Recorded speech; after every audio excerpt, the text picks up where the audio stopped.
हिमाचल प्रदेश के विश्वसनीय jeweller Bhushan jewellers Solan. एक तरफ जहां प्रधानमंत्री नरेंद्र मोदी ने तीनों कृषि कानूनों वापस लेने का ऐलान कर दिया है, वहीं इस फैसले पर कांग्रेस ने मोदी सरकार पर निशाना साधा है। कांग्रेस विधायक आशा कुमारी ने इस फैसले को उपचुनाव में मिली हार करार दिया है। उन्होंने कहा कि कांग्रेस इन कानूनों का पहले से ही विरोध कर रही थी और ये कानून किसानों के हक में नहीं थे। आशा कुमारी ने कहा कि केंद्र सरकार ने ये कानून वापस तो ले लिए हैं, लेकिन किसान आंदोलन की वजह से 700 किसानों की जाने गई है। उसके लिए कौन जिम्मेदार है? यदि ये कानून नहीं लाए गए होते तो इन किसानों की मौत नहीं होती और ये किसान भी अपने परिवार के साथ होते।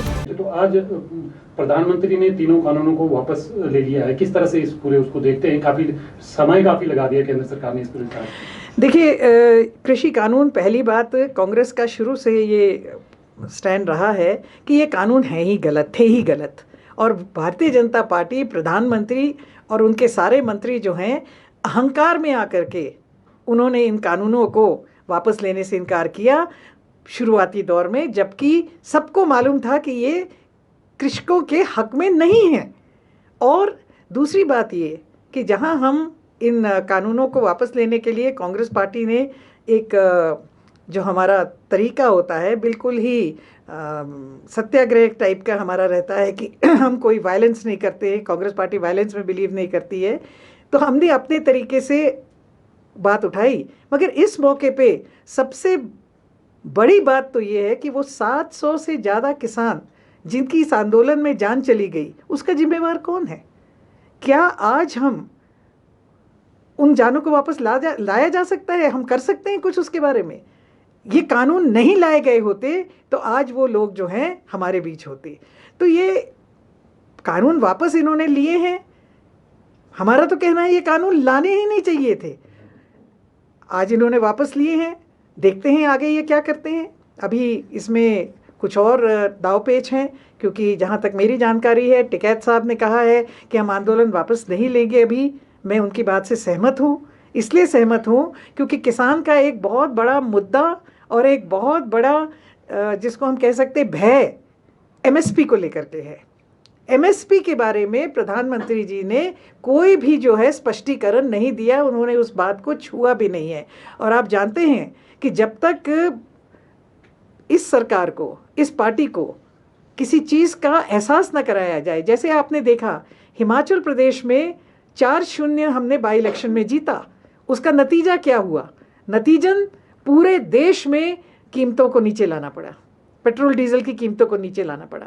ये अपने अहंकार में भूल जाते हैं कि वोट की ताकत क्या होती है, जनता की ताकत क्या होती है, जनता की भावनाएं क्या होती हैं। आज महंगाई जो है आसमान छू रही है।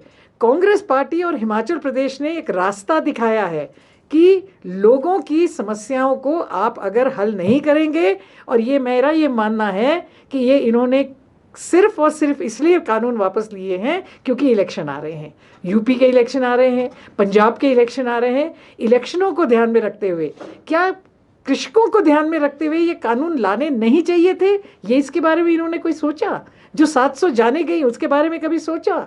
और हिमाचल प्रदेश ने 4-0 करके जो रास्ता दिखाया है, ऐसा ही रास्ता भारत की जो जनता है, मैं हिमाचल प्रदेश के लोगों का तहे दिल से धन्यवाद करना चाहूँगी कि उन्होंने अपनी ताकत को समझा, अपनी ताकत को समझ करके इस सरकार को अपने घुटनों पे लेकर के आई।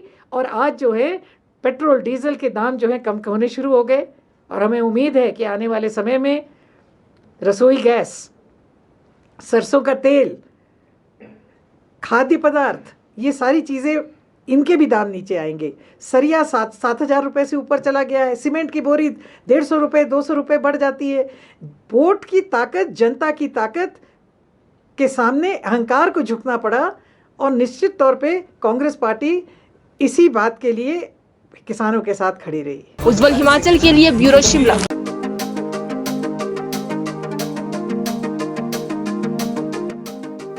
डॉक्टर KD आइज हॉस्पिटल, आपकी आंखों का हम रखेंगे ख्याल।